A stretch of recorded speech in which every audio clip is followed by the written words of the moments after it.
शशिधर तिवारी जी। राधे राधे सैयद। राधे राधे गुरुदेव।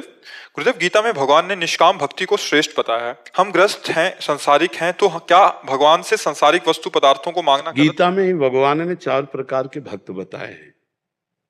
आर्त, अर्थार्थी, जिज्ञासु और ज्ञानी। और चारों को अपना भक्त कहा है, चारों को उदार कहा है, ज्ञानी को अपनी आत्मा कहा है। तो हम प्रभु से ही केवल मांगे, बस ये अर्थ रखना है। जैसे गोस्वामी जी कह रहे हैं, बने तो रघुबर ते बने, बिगड़े तो भरपूर, तुलसी और अन ते बने, ताबनि बे पे धूर।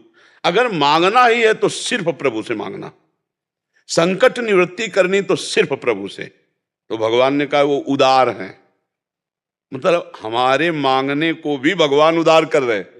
लेकिन उदार भगवान जो हमें दे रहे हैं, लेकिन वो इतने उदार हैं कि उनसे कोई मांगे तो भी उसे उदार कह रहे हैं कि उदार है जो हमसे मांग रहा है।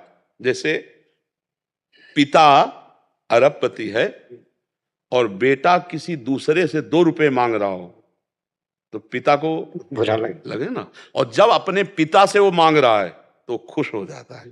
ऐसे भगवान खुश होके कह रहे वो उदार है जो मेरे से मांगता है, मेरे से मांगता है। अरे ऐसे प्रभु, पर इसमें एक बात रख ले कि हमारे प्रभु सर्वज्ञ हैं और हमने चाहा कि ये काम बन जाए तो हमको ये प्रार्थना करने की प्रभु चाह तो हमारी है, पर आप सर्वज्ञ हैं। देख लो, अगर पूरी होने से हमारा आपसे बिलगाव होता हो तो कभी पूरी मत करना।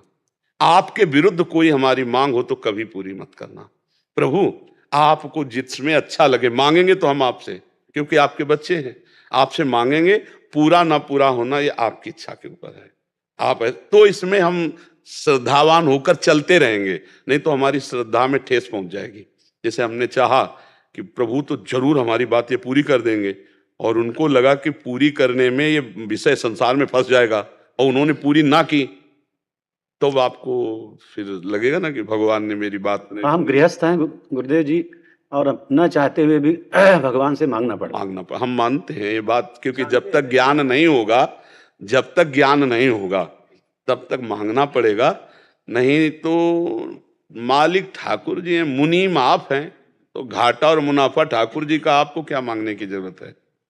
बात देखो, नाथ सकल संपदा तुम्हारी, मैं सेवक समेत सुत नारी। तो भगवान गीता जी में कहते हैं तुम केवल मेरा अनन्य चिंतन करो, योगक्षेम का वहन मैं करूंगा। तो विश्वास कर लो, मांगने की जरूरत क्या है। अनन्यस चिंतयन्तु माम ये जना परिपासते, तेषाम नित्याभियुक्तानाम योगक्षेमं वहाम्यहम। तो हमें विश्वास नहीं हुआ ना वहाम्यहम का, चलो मांगते हैं। प्रभु ने उसकी भी छूट दी, पर हम प्रभु को छूट दे दें। पूरी हो तो जय जय, ना पूरी हो तो जय जय। आप मंगल भवन हो, जिसमें हमारा मंगल हो वही आप करेंगे। हम लाख बार मांगे तो भी आप अपने ही मन की करना।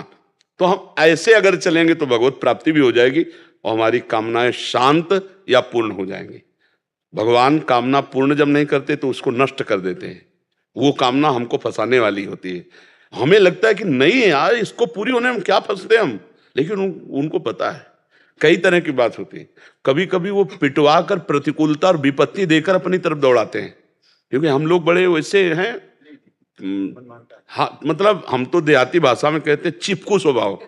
नहीं, छोटी छोटी विषयों में हम लोग चिपक जाते हैं कि बोले यार हम जिंदगी में इसके बिना नहीं रह सकते।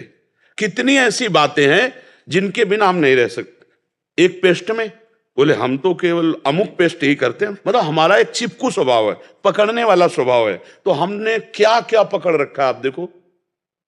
हमें सबसे मुक्त होना इतना पकड़ रखा है कि भगवान न छुड़ावे तो जन्म जन्म लग जाए, हम छोड़ न पावे। तो भगवान हम जब शरण में हैं तो हमको विषय भी देंगे पर हमको वैराग्य भी देंगे, क्योंकि भगवान की शरण में वैराग्य के बिना भगवत प्राप्ति नहीं होती। तो वैराग्य देने के लिए प्रतिकूलता देंगे।